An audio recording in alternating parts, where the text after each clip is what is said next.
Hello guys! Hello Scorpio! Welcome dito sa aking channel, Scorpio. Alamin natin kung anong messages, vibration, gabay, energy para sa lahat ng Scorpio. Tayo general reading, so pwede kang makaresonate. Gamitin mo ang iyong intuition sa panunod, Scorpio. Okay, Scorpio.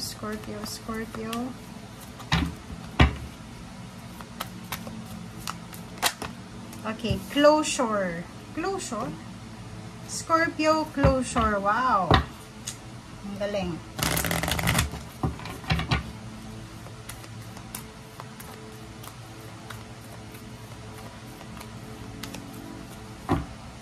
Closure.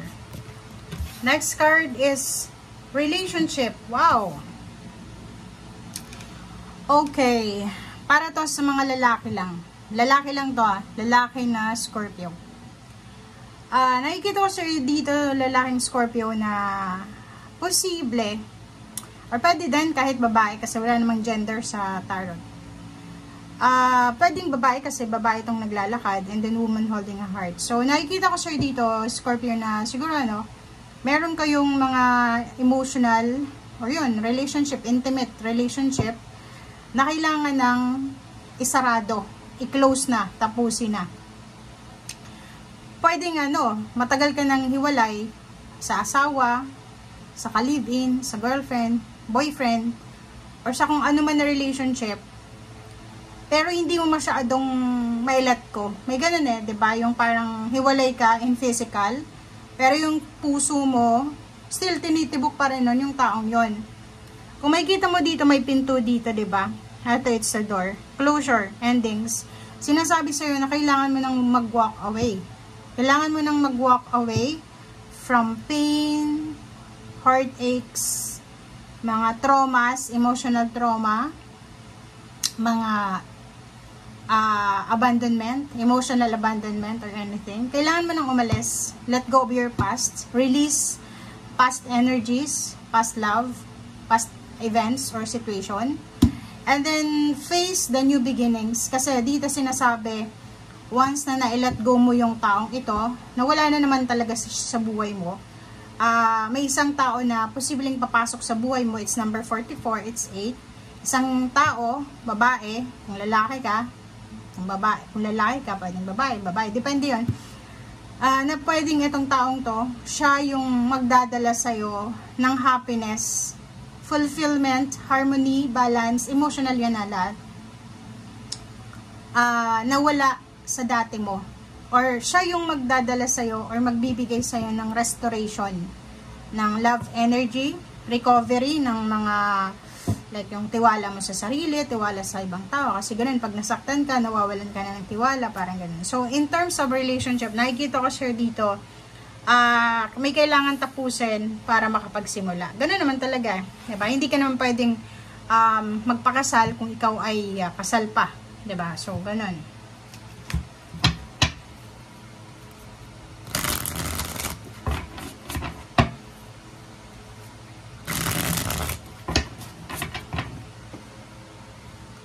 Okay.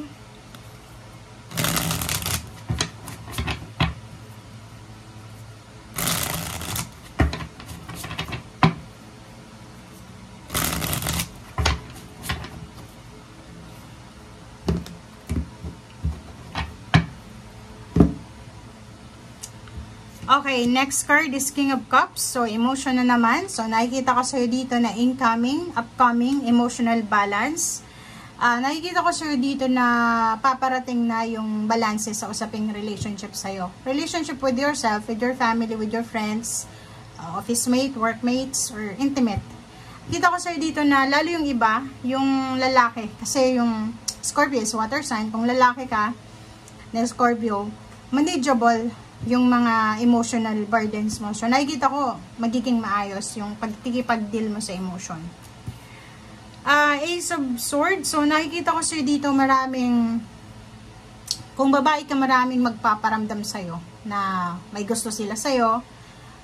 Or kung lalaki ka, ganun din. So, nakikita ko maraming mga emotional proposal, emotional, yung mga panliligaw, parang ganun, or pakikipagkaibigan. Chariot, nakikita ko yung travel. travel plans para sa lahat. And nakikita ko yung possibilities dito ng paglilipat bahay, lipat ng trabaho, lipat ng lugar. Pwedeng may magtatrabaho sa ibang bansa. Pwedeng magbebenta siya ng sasakyan nga or bahay niya, tapos lilipat siya sa ibang bansa. Kaya niya makukuha yung 9 of Pentacles. So nakikita ko kung nasa ibang bansa ka, siguro may enjoy mo, pwedeng sa Valentine's Day, o kung kailan man to, may enjoy mo yung luxury. Parang pwedeng kung ikaw ay nakatira sa isang lugar na medyo advanced, pwedeng ma-experience mo yung luxurious life dyan. Okay? So, Hermit, nakikita ko share dito na parating na yung peace and harmony sa buhay mo. So, yung mga water sign ngayon, pare-pareho yung energy nyo na parang sinasabi na kung sobrang gulo yung pinagdaanan mo, makukuha mo yung 99. Malapit na, so huwag kang masyadong magpanic. Okay? Justice. Kung halimbawa na may justisya ka na pinaglalaban, lang, di ba? Kung may pinaglalaban kang justice, may pinaglalaban kang hustisya, may pinaglalaban kang karapatan mo, nakikita ko share dito na papabor sa'yo. Justice will prevail. And yung Hermit na to, nakikita natin na makukuha mo, matatahimik ka, makukuha mo yung hustisya. If ever may gusto mong magpakasal, pag-isipan mo daw muna ng mabuti bago ka gumawa ng desisyon. Contract signing, ganun din. So, kung may mga kontrata na ino-offer sa'yo, kasi meron ditong Ace of Swords, kung may mga kontratang ino-offer sa'yo, make sure na pag-isipan mo munang mabuti. Eto naman, Scorpio, X. Mag-iingat ka kasi in terms of work or relationship, meron ditong mga previous individual na parang gusto nilang makipagbalikan sa'yo. So, yung mga ex nyo dyan, o yung mga parte ng buhay nyo dati.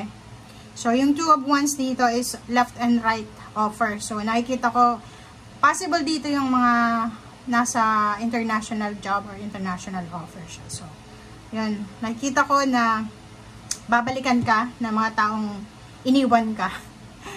Kaya nga yung sinasabi sa'yo dito, kailangan mong mag-isip ng mabuti. Okay? So, 10 of Swords, nakikita ko share dito. Kaya lumabas yung closure na to kasi meron sa inyo dito sa Scorpio na parang hindi kayo maka-move on. Hindi kayo makapag-move on sa mga bagay-bagay. Okay? Hindi maka-move on sa mga emotional problems, emotional stress. So, kung ano man yan na emotion. Okay? Yung 10 of Swords natin is all about tawag dito. Yung mga pain and heartaches mo, mahirap makarecover. Yun yung posibleng sinasabi mo sa isip mo. But, dito ko share dito, may 4 of Cups dito eh. It's either naghihintay ka pa rin sa kanya, kasi may 6 of Cups magkatabi, or ikaw yung hinihintay niya. So, mamili ka daw. Okay? Oras na para mamili ka. Kailangan mo na talagang mag-let go. Nandito yung closure eh. Diba? So, thank you guys. Bye!